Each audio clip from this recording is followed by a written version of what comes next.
It's been a while since I've been able to cook a meal for my family. Springtime means a busy time for us. We've had our nice winter break and now we're hustling and bustling around here to get jobs done.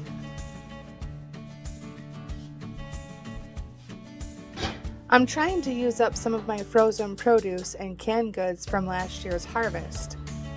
I noticed that we still have quite a few jars of our garlic escape pesto. So tonight, I'm making chicken pesto pasta. This is a recipe that I've been using for about a year now, and the recipe comes from Yellow Bliss Road. I'll leave the link down below where you can find the full recipe. I always put a pot of water on for the penne pasta first.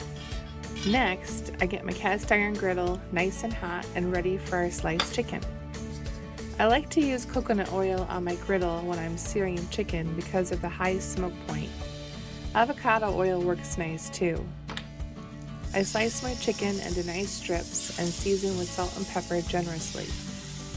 And once the griddle is nice and hot, I sear my chicken on both sides and cook thoroughly.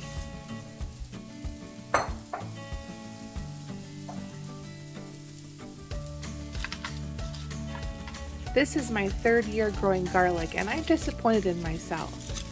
I did do a few things with my garlic, but I grew 80 bulbs last year and I let so much of this go to waste. I will have to compost most of this garlic. This year I have 100 bulbs planted and I plan on doing a lot more with my garlic.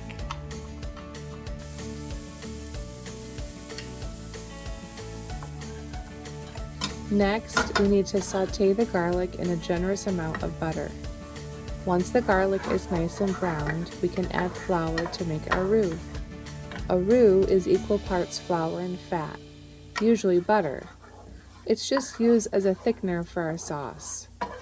Adding wine to deglaze the pan is an extra step that I like to use.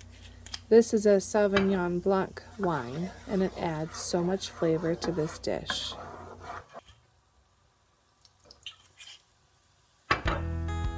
Time to add the pasta, and don't forget the salt. I never used to add salt to my pasta until I was reading a recipe one day. She said, "You don't skip the chance to season any other food that you're cooking. Why would you skip on your pasta? If you skip seasoning your pasta, it may taste flat." 1 to 2 tablespoons per 4 to 5 quarts of water is what is recommended.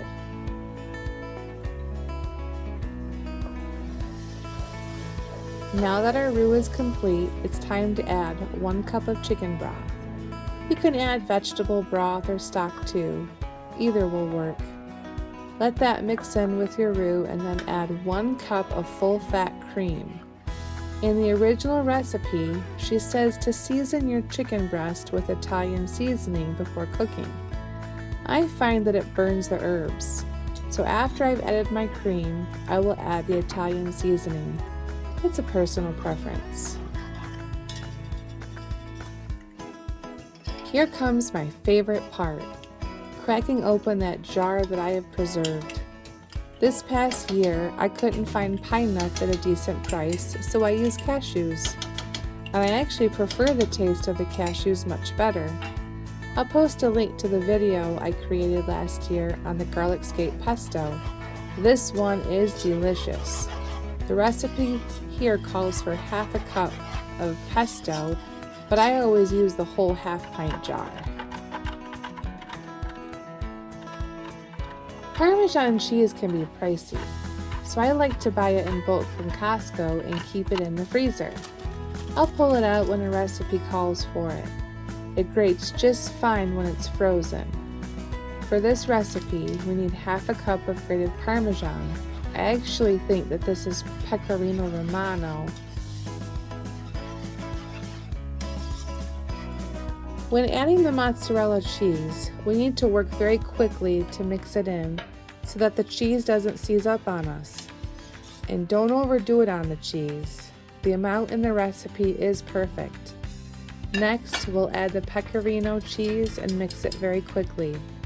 When the cheeses are added, it's time to add the chicken and coat well.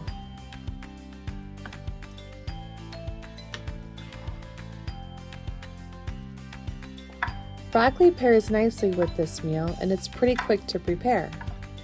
I grew broccoli one year, and it changed the way that I look at broccoli forever. Have you ever seen the bright green worm that likes to live in broccoli? Oh my gosh. I steamed some of my own broccoli even after cleaning it, and I found bright green worms at the bottom of the steamer pot. Clean your broccoli well. I use thieves cleaner to soak my veg. After our pasta is finished, we drain it well and mix it in with our sauce and chicken. This recipe comes together nicely. This has been a family fave in our house for about a year now. I think this is in the top 5 of my favorite dinners. It's definitely not a low-calorie meal, but this is a recipe that I'd probably serve to company. Do you have any pesto recipes? I'd love to see them. I have a few more jars of pesto to use up before I start harvesting our garlic scapes for a new batch.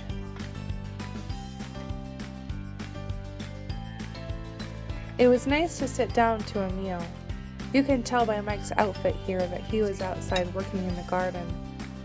We come home every night and work till near dark before we sit down to eat a quick bite that I threw together, usually a sandwich. So it's always nice when I can find time to cook a meal and we can sit down as a family together. That is one thing about the cooler weather that I enjoy.